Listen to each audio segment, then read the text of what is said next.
Olá, sejam muito bem-vindos à nossa conversa de hoje. A gente vai mergulhar fundo no universo da IA que gera código.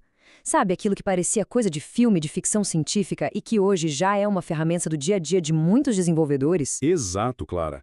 E o foco hoje é em algumas pesquisas super interessantes que já estão olhando para o próximo passo, para os próximos desafios. A questão não é mais só se a IA consegue programar, mas como fazer isso de um jeito que seja eficiente, realista e, claro, seguro. Bom, para organizar nossa conversa, a gente vai seguir essa linha aqui. Primeiro, um panorama rápido da revolução da IA na programação. Depois, a gente entra nos grandes desafios atuais: o gargalo da eficiência, a lacuna com a realidade do trabalho de desenvolvimento e os riscos de segurança que ficam meio escondidos. E para fechar, vamos ver as soluções que estão surgindo para deixar a IA mais inteligente e forte. Bora lá? Pois é, a evolução foi muito rápida, né? É impressionante pensar que em tão pouco tempo a gente saiu de IAs que geravam umas funçõezinhas simples para modelos que hoje resolvem problemas de programação super complexos. Exatamente. Hoje, esses modelos estão no topo dos rankings de competições. Mas, com todo esse poder, começam a aparecer os problemas práticos. Uma coisa é resolver um desafio de competição, outra é usar no dia a dia, no trabalho de verdade. Isso nos leva direto ao nosso primeiro grande ponto, a eficiência. Porque assim, os modelos mais poderosos que a gente tem hoje, eles consomem uma quantidade absurda de recursos. Imagino, mas o que isso quer dizer na prática, Theo? Quando a gente fala em custo alto, é um custo de quê exatamente? De dinheiro, de tempo? Isso. Qual é o custo real dessa IA de ponta? É algo que a gente mede em horas de processamento, em dólares na fatura no fim do mês? Ou nos dois? Nos dois, com certeza. E a escala, como vamos ver, é de cair o queixo. Vamos olhar para dois exemplos bem concretos para ter uma ideia. Olha só esse primeiro dado. Para resolver um único problema de benchmark, um modelo super avançado com vários agentes de IA trabalhando juntos levou 27 horas e meia. Isso rodando numa GPU A100, que é uma das mais potentes do mercado. Pensa bem, mais de um dia inteiro para uma única tarefa. Para o uso diário, isso é inviável, né? Nossa, inviável mesmo. E aí tem outro lado, o custo em dinheiro. Esse número aqui é assustador. 4,5 milhões de dólares por mês. Esse é o custo estimado para uma aplicação grande que precisa usar uma API de busca na web o tempo todo. É uma fortuna. Então, no fim das contas, a gente fica numa encruzilhada. De um lado, modelos grandes que são super poderosos e precisos, mas lentos e caríssimos. Do outro, modelos pequenos, que são rápidos e baratos. Mas a gente não pode confiar muito neles, vivem cometendo erros. É exatamente esse o dilema. É a clássica troca entre custo e qualidade. A boa notícia é que a pesquisa está avançando justamente para tentar quebrar essa barreira e nos dar o melhor dos dois mundos. Uma dessas soluções inteligentes vem de um sistema chamado Asteria. A ideia é usar o que chamam de cache semântico. Funciona assim. Em vez da IA fazer a mesma busca cara toda vez, o Asteria intercepta a pergunta. Ele usa uma busca super rápida para ver se alguém já perguntou algo parecido antes. Não com as mesmas palavras, mas com o mesmo significado. Ah, entendi. É tipo um bibliotecário que já sabe qual livro te dá porque entende o que você quer dizer, mesmo que você pergunte de um jeito diferente. E se ele acha uma pergunta parecida, ele só checa rapidinho se a resposta antiga serve e pronto. Isso economiza muito, né? Exato. Nos testes, isso aumentou a capacidade de processamento em mais de 3 vezes e acertou em 85% das vezes. É uma economia gigantesca de tempo e dinheiro. Legal, então já temos caminhos para deixar a IA mais eficiente. Mas aí surge outra questão. O desenvolvimento de software de verdade não é um problema limpo e fechado como um benchmark. É um processo cheio de idas e vindas, mudanças, é uma bagunça, né? Como que a gente testa se a IA aguenta esse tronco? Esse é um ponto fundamental, claro. E a resposta é que não estávamos testando direito. A comunidade de pesquisa está começando a perceber que os testes que a gente usava antes simplesmente não refletem a realidade. É exatamente o que esse trecho de um artigo chamado SRVal aponta.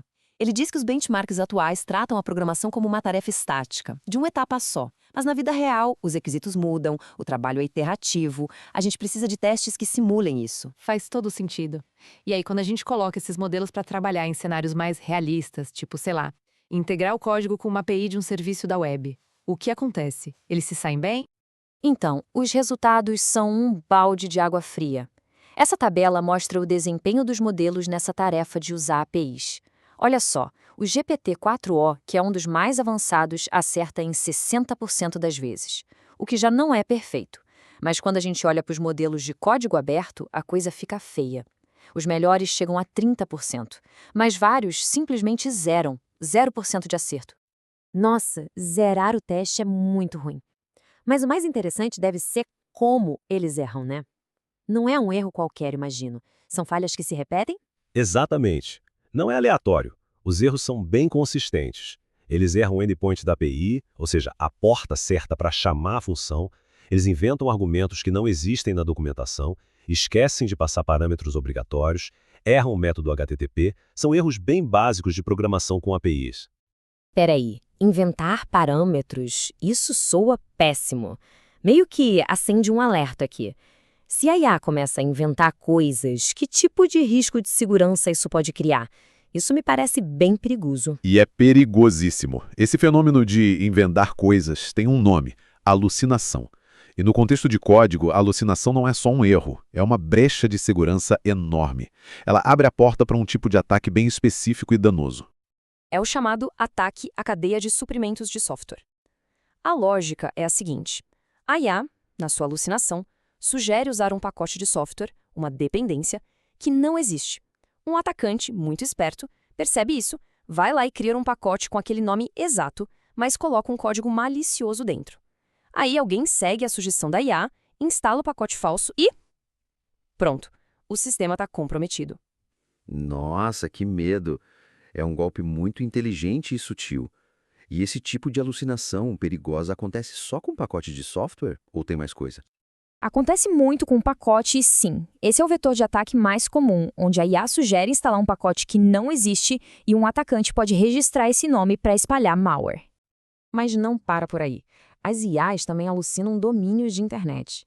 Elas podem gerar um exemplo de código que busca um recurso numa URL, num site, que não existe. O atacante pode simplesmente comprar aquele domínio e colocar o que quiser lá, como scripts maliciosos. E a criatividade para alucinar não para. Elas chegam a inventar links para repositórios no GitHub de contas de usuário que não existem. E de novo a mesma história. O atacante vai lá, cria uma conta com aquele nome de usuário e passa a controlar o que tem naquele link. Caramba, a superfície de ataque é bem maior do que eu imaginava. Mas isso é um problema teórico, uma coisa rara de acontecer ou é algo que a gente já vê com frequência? Então a frequência depende muito de como a gente pergunta para a IA. Esse gráfico de um estudo chamado SSGuard é muito revelador. Se você só pede para a IA gerar um código, a chance dela alucinar um pacote é de uns 8%, o que já não é pouco. Mas se você pede explicitamente, me recomende um pacote para fazer tal coisa, a taxa de alucinação dispara para mais de 37%. Ou seja, mais de um terço das vezes ela vai inventar um pacote. Ok, então o cenário é esse. A gente tem problemas sérios de eficiência, um distanciamento da realidade do trabalho e riscos de segurança bem graves. São os desafios do crescimento, né? A pergunta é: como a gente resolve isso? Qual é o caminho para frente? O caminho, felizmente, já está sendo construído com base nessas mesmas pesquisas que a gente está discutindo. As soluções nascem justamente do entendimento profundo desses problemas.